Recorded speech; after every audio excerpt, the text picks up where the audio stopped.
So guys, we have 5 mistakes that you cannot do in top tier jets anymore. So let's try to talk them down a little bit to see if I can help you with some of these that if you are doing them, right? So the first one is going straight to the enemy at these like early stages of the matches.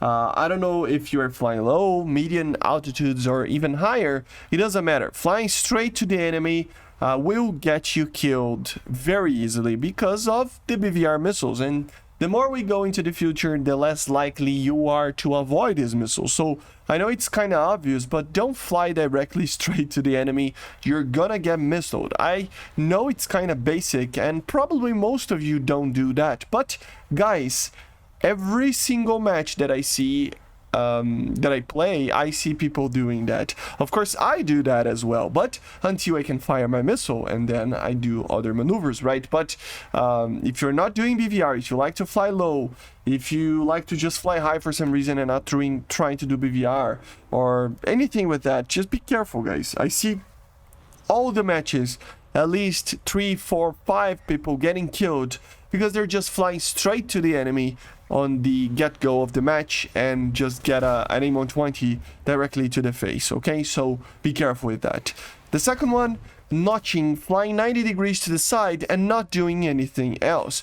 With the changes that they did with the Fox 3 missiles, and even the IR missiles can get you with that, flying just with the normal notch that you normally would do, 90 degrees perpendicular to the target, and you're not gonna even dump chaff or anything like that, or even dumping chaff sometimes, and just flying around like that will get you killed. Why is that? Because, like I said, they changed the Fox 3 missiles. They changed in a way that it's very similar to the AIM-9M's IRCCM right now.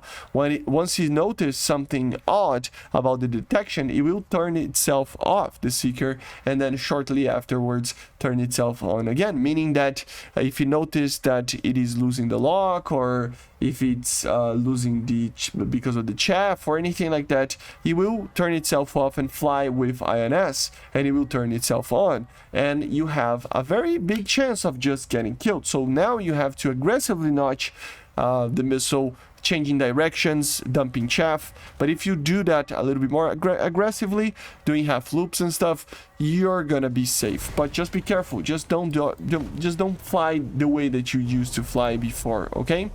The third one is not maintaining the TWS soft lock until the missile goes active.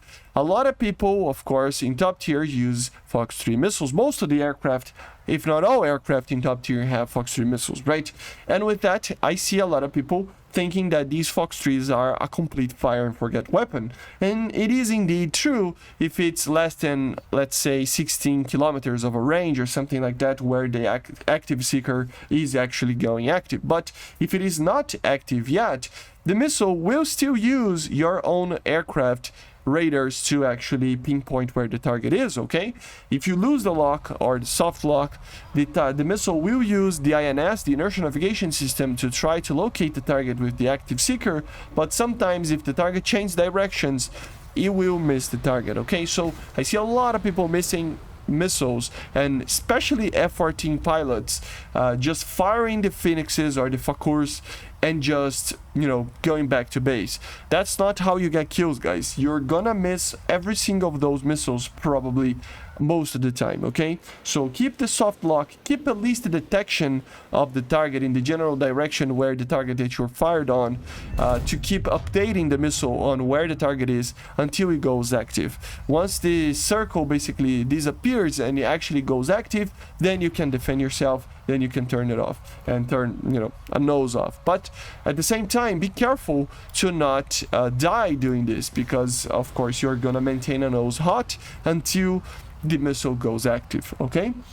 The fourth one is kind of a general idea, but still it's very important. Getting into Furballs with the IRCCM missiles that are out there right now. So one thing that you have to for sure avoid, guys, it's trying to get to these furballs. These furballs that it's happening right now, they're much more dangerous than before. Remember that before you used to have R60s and M9Ls and they were already pretty dangerous, but now you have R73s that can get you, and if you are at less than 2 kilometers, they pretty much, unless you are in a hot aspect to the target, they will just ignore every single flare. The M9Ms, it's the same. So with the IRCCMs and missiles that we are having right now in the top tier, there is no reason to get into furballs. Yes, dogfights are cool.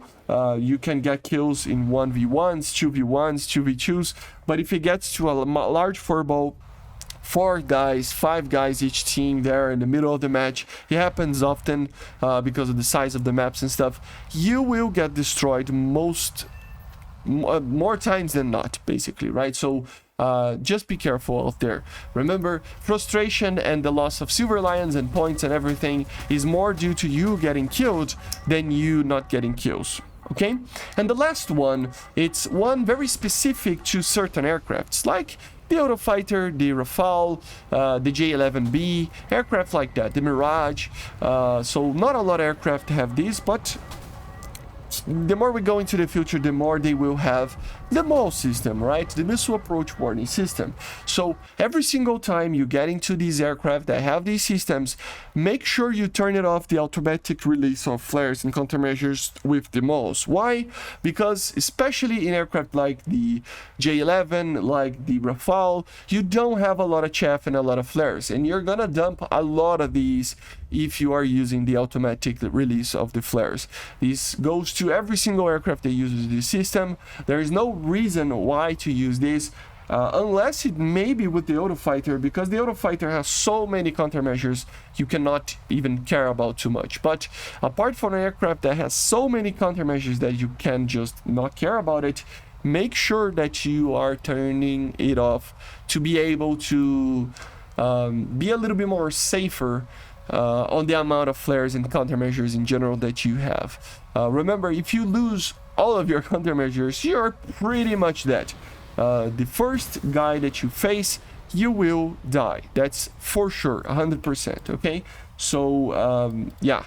These are the 5 ones that I wanted to share with you guys. Why am I talking about these 5 specifically? I know some of them look a little bit more basic than I should even be talking about, but the thing is, I see a lot of these being done by people every single match, basically all the time, right? So it's something to reiterate for you guys that you have to be careful with these 5 things, which are making sure that you are gonna get kills, and especially you're not gonna get killed, because like I said, the more you stay alive, the more kills you can get. You have no idea in the late stages of the match how many kills you can get just because you are alive. Early stages of the match, you have to stay alive. You get kills, maybe, but staying alive is more important, okay? I see you guys on the next one. Make sure to subscribe, leave a comment, leave a like, and bye. See you.